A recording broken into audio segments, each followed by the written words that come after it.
हमारे साथ हैं बाबा बागेश्वर, जो एक बार फिर बिहार पहुंचे हैं। बिहार के मुजफ्फरपुर में हैं बाबा। पूरे देश ही नहीं बल्कि दुनिया में ऑपरेशन सिंदूर की काफी चर्चा रही। भारतीय सेना ने जिस तरह से अपना शौर्य दिखाया, पराक्रम दिखाया, आपने भी काफी करीब से इन सब चीजों को देखा होगा जब ये सब कुछ हो रहा था। क्या कहेंगे? वर्तमान का भारत शास्त्र संपन्न और शस्त्र संपन्न भारत है। छेड़ेगे कोई तो छोड़ा नहीं जाएगा, क्योंकि ये भारत पुराना भारत नहीं, ये नए युग का भारत है। इस देश में अब वह हिंदुस्तानी रहते हैं जो भारत के ऊपर उंगली उठाए तो हम सब एक होकर के मुंह तोड़ जवाब देने को तैयार रहते हैं। और अद्भुत बात यह है कि हम सब ने एकजुटता दिखाई और भारत की आर्मी ने घर में घुस करके पाकिस्तान के आतंकवादियों को नेस्ता नाबूद किया, उनकी जड़ों को हिलाया और कम से कम 100 आतंकवादियों को मार गिराया। उन्होंने हमारे पहलगांव में 26 निर्दोष लोगों की हत्या की। घोर निंदनीय, बड़ी दयनीय स्थिति से उन्हें सिर्फ धर्म के नाम पर मारा। इस देश के कोने कोने में हम जाकर यही कहना चाह रहे हैं, हिंदू नहीं रहेगा तो हिंदुस्तान नहीं रहेगा। हिंदुओं को जगाना, हिंदुस्तान को बचाना बहुत अनिवार्य है। ऑपरेशन सिंदूर में जो बेटियों ने कार्य किया अभूतपूर्व था। पाकिस्तान से यही कहना है कि जब बेटियों का पराक्रम ऐसा है, अगर बेटे मैदान में आएंगे तो तेरा क्या होगा कालिया। लेकिन पाकिस्तान का जो झूठ है वो भी सामने आ रहा है। किस तरह से खुलकर लगातार झूठ बोल रहे हैं। वहाँ के प्रधानमंत्री भी इस तरह का झूठ बोल रहे हैं और वो कह रहे हैं कि पाकिस्तान की जीत हो गई। चंदा चोर हैं बेचारे, उनको और कोई उपचार नहीं है। रुक जा भैया, रुक जा रुक जा।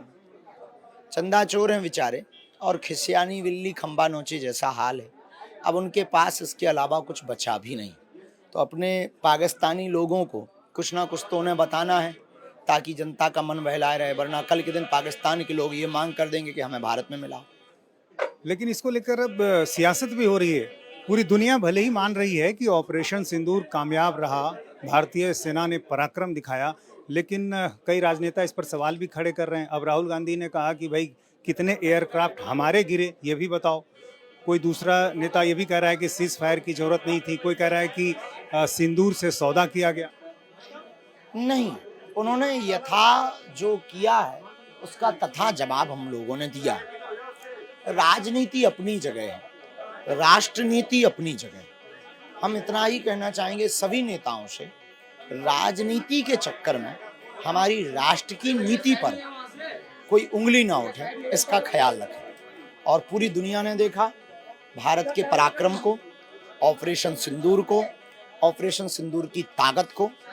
और ऑपरेशन सिंदूर अभी रुका है, विराम नहीं हुआ है, रुका है, ठहरा है। पाकिस्तान को भी कहना है कि सिंदूर इतना घातक है तो सिंदूर तो झांकी थी, हल्दी मेहंदी बाकी है। कांग्रेस के अध्यक्ष हैं मल्लिकार्जुन खड़गे, उन्होंने कहा ये छिटपुट युद्ध था।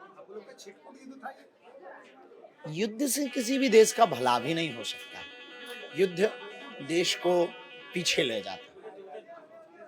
तो हमें नहीं लगता कि युद्ध होना चाहिए। उन्होंने छेड़ा है तो छोड़ा भी नहीं। लेकिन अपने देश में कुछ ऐसे भी लोग हैं जिन्होंने कर्नल सोफिया कुरैशी पर सवाल खड़ा किया, उनकी धर्म को लेकर बातें कही। कुछ ऐसे भी नेता हैं जिन्होंने व्योमिका सिंह जो विंग कमांडर हैं उनकी जाति को लेकर टिप्पणी की। राष्ट्रवाद, सेना, खिलाड़ी, साधु, नदी, समुद्र, जमीन, आसमान, हवा, पानी, इनका कोई धर्म नहीं। इनका राष्ट्र ही धर्म है। सेना का धर्म राष्ट्र धर्म, खिलाड़ियों का धर्म खेल और राष्ट्र धर्म, साधु का धर्म व्यापक और सनातन धर्म। इनका कोई धर्म नहीं होता, इनकी कोई जाति नहीं होती। ये इनको अगर जाति या धर्म में हम बांटेंगे तो निश्चित रूप से हम अपने आप को और अपनी सोच को संकुचित करेंगे। जिन्होंने भी बहन कुरैशी के ऊपर टिप्पणी की, निश्चित रूप से दुर्भाग्यपूर्ण है। उसकी मानसिकता बहुत सूक्ष्म, बहुत छोटी है। ऐसे व्यक्ति को इस देश में हमें लगता है कि मुंह तोड़ जवाब मिलना चाहिए। लेकिन इसी दौरान ये भी हमें देखने को मिला कि अपने देश के अंदर भी कितने गद्दार भरे हुए हैं। यूट्यूबर ज्योति मल्होत्रा का मामला आपने सुना होगा, और इसी तरह कई और दूसरे यूट्यूबर हैं जिन्होंने भारत की जो गुप्त जानकारी है वो उन्होंने साझा की। निश्चित रूप से ये हुआ तो है और बहुत गंदा हुआ है जो सामने आ रहे हैं तथ्य। इस प्रकार से तो ये बात कही जा सकती है कि ऐसे कई ज्योति मल्होत्रा हैं इस देश में। और जब सरकार ने ये कहा था कि 88,000 और जब सरकार ने कहा कि इस देश के पाकिस्तानी नागरिक 24 घंटे के अंदर भारत को छोड़ें, इस देश में रहने वाले पाकिस्तानी नागरिक, तो लगभग 80 से 88,000 बेग में निकली पाकिस्तानी। तो उनमें से कुछ ये वही है जो खाते भारत का है, गाते पाकिस्तान का। तो इन लोगों को तो जल्दी से सबक सिखाया जाना चाहिए।